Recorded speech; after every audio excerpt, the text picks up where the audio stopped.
जय श्री राधे।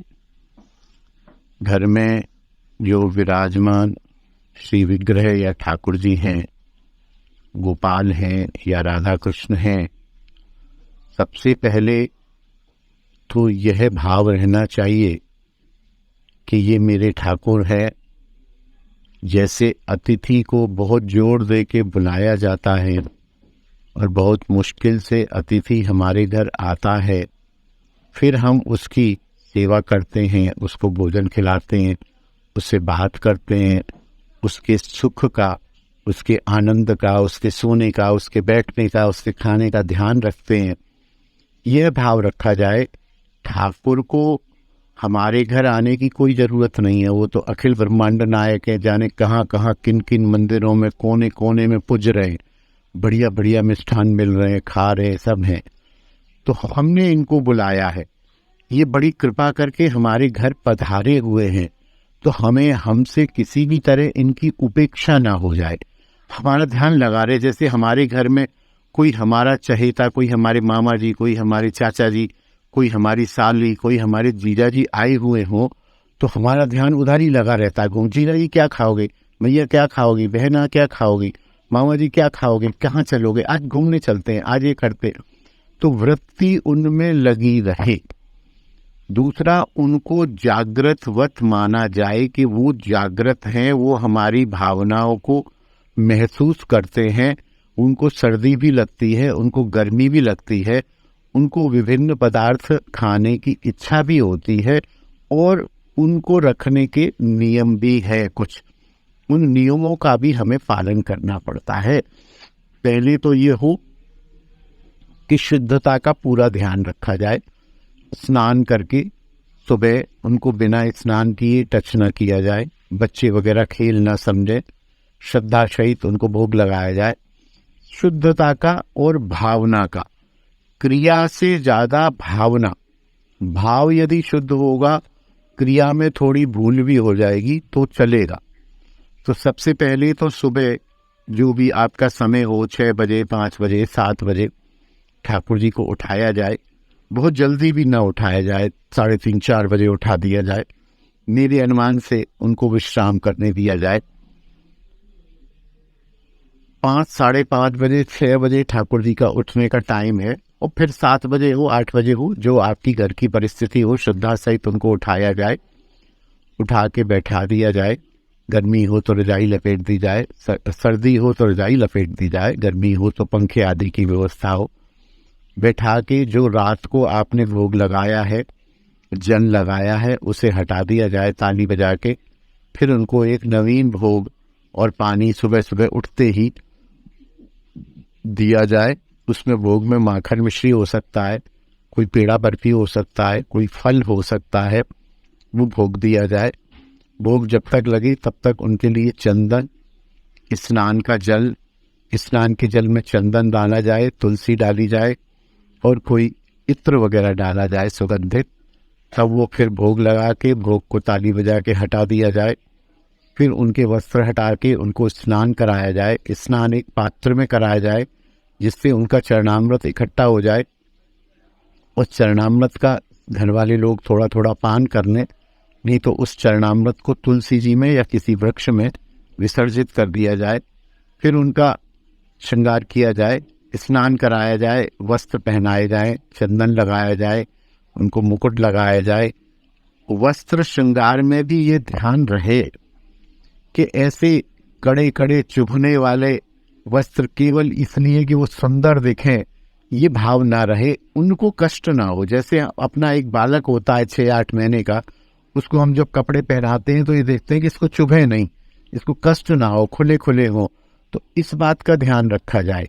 बहुत से लोग 3 इंची के तो गोपाल जी और 3.5 इंची का मुकुट धरा देते हैं, कोई मोर पंख की बनी पोशाकें धरा देते हैं। अरे दिखने में तो अच्छे लग रहे हैं, लेकिन आप ये सोचो कि ठाकुर जी को कितना वो चुभता है।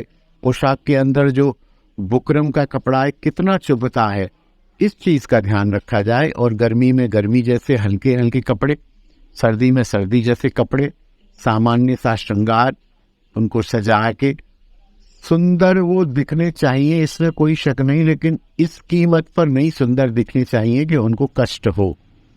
श्रृंगार किया जाए, श्रृंगार करके चंदन आदि लगा के फिर उनकी आरती की जाए। आरती करके उनको फिर बाल भोग धराया जाए।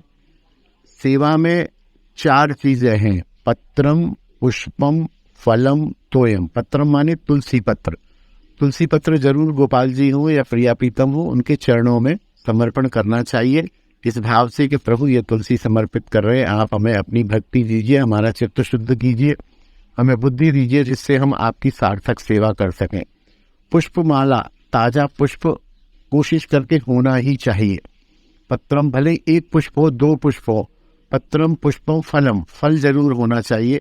और तोयम माने जल, जल होना चाहिए। 4 चीज यदि सेवा में है तो सेवा संपूर्ण मानी जाती है। उनको बाल भोग दिया जाए, बाल भोग दे के फिर वो विराजमान हैं, उनके दर्शन करें, आते जाते सब दर्शन करें। फिर दोपहर में जो भोग बनता है उनको भोग लगाया जाए। दोपहर में उनकी लाइट वाइट थोड़ी बंद कर दी जाए, इस भाव से कि ठाकुर अब थोड़ा आराम से बैठेंगे, शयन करेंगे या जो भी करेंगे, शयन न कराई जाए।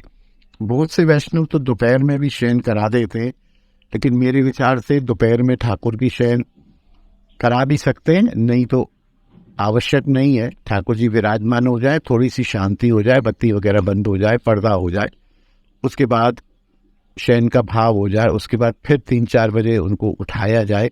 उठा के फिर उनको कुछ भोग, जैसे स्नैक्स होते हैं ना, कुछ भोग ऐसे, कोई नमकीन घर के बनी हुई मठरी, कोई पदार्थ, इस प्रकार से कुछ फल भोग लगाया जाए। भोग लगा के फिर उनकी आरती की जाए और फिर दर्शन खुले रहें।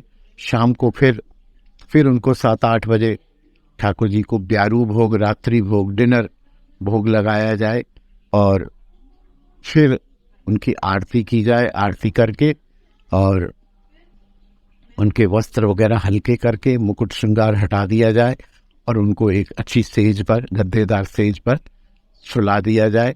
सुला के प्रणाम किया जाए और सोते समय उनके रात्रि के लिए, क्योंकि रात्रि में प्रिया प्रीतम निकुंज में रहते हैं और आनंद करते हैं, विलास करते हैं, तो रात्रि के लिए भावनात्मक रूप में थोड़े से सूखा मेवा या थोड़ा सा कोई बर्फी, पेड़ा या थोड़ा सा, और 1 गिलास में जल भर के पूरी रात्रि में उनको रख दिया जाए, जिससे रात्रि में कभी उनको प्यास लगे तो वो उसको पा लें।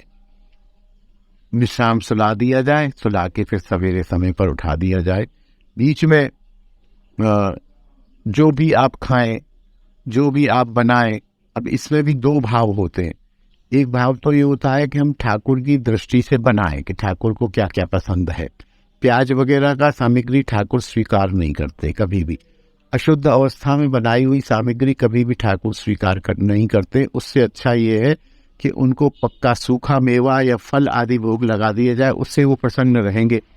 अशुद्ध अवस्था में बनाई हुई रोटी पराठी खाने से खाते ही नहीं है, देखते ही नहीं है उसकी तरफ, तो आप उस विषय में ध्यान रख सकते हैं।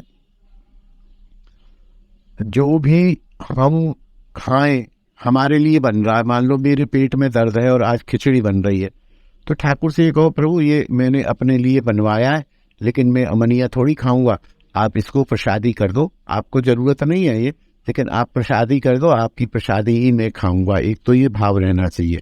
और एक ये है कि हमने ठाकुर के लिए ही बनाया, ठाकुर को क्या पसंद है, ठाकुर के लिए बनाया, ठाकुर ने खाया, फिर हम उसकी प्रसादी खा रहे। सत्य और यथार्थ तो ये है कि ठाकुर के लिए तो मंदिरों में ही बनता है, हम तो अपने लिए बनाते हैं। तो ये भाव भी कोई बुरा नहीं है, हालांकि ये 100% भाव नहीं है, लेकिन यह भाव भी बुरा नहीं है कि हम अपने लिए बना रहे, आप प्रसादी कर दीजिए, प्रसादी करके हमें दे दीजिए और हम आपका प्रसादी पाएंगे, अमनिया पाएंगे। मुख्य भाव यही है। ये अपने अपने वैष्णवों की, अपने अपने साधकों की भावानुसार सेवा होती है। इसको हम कितना भी बढ़ा सकते हैं, कितना भी घटा सकते हैं। मूल जो है 2 चीजें हैं, एक तो पत्रम पुष्पम फलम तोयम, 4 चीजें रोज ठाकुर को समर्पण करनी चाहिए। ठाकुर में जीवित रूप में, जागृत रूप में ठाकुर हमारे घर में बैठे। कहीं हम जा रहे हैं, अब जा रहे हैं हम सवेरे से शाम को लौटेंगे, ठाकुर का दरवाजा बंद करके घुटन में उनको छोड़ के जाए। तो ये आप देखिए कि आप अपने बच्चे को या आप अपने किसी बुढ़े अतिथि को, विशेषकर अतिथि है, उनकी गर्ज नहीं है आपके पास आना, उनकी जागृत अवस्था समाप्त हो जाती है आप यदि सेवा नहीं करेंगे। आपने बुलाया है, आप पर वो कृपा करके आए हुए, तो आपकी कुछ ड्यूटीज बनती है। आप उनको देखें, आप कैसे, पंखा, गर्मी है तो पंखा चला के जाएं, सर्दी है तो हीटर चला के जाएं। किसी आसपास बच्चे को, किसी को पता है दोपहर में पानी भोग लगा देना, और दोपहर में ठाकुर जी को भोग लगा देना। ये समझा कि एक व्यक्ति, एक जीवंत व्यक्ति, एक आपका स्वामी यहाँ पर विराजमान है, उसकी हमें ध्यान रखना है। ये यदि भावपूर्वक सेवा होगी तो कुछ कमियां भी होंगी तो भी पूरी मान ली जाएगी। यथासंभव सेवा कीजिए। फिर अपनी गुरु परंपरा में सेवा की प्रणाली गुरुदेव बताते हैं, उस हिसाब से भी चल सकते हैं। भाव की प्रधानता बहुत आवश्यक है।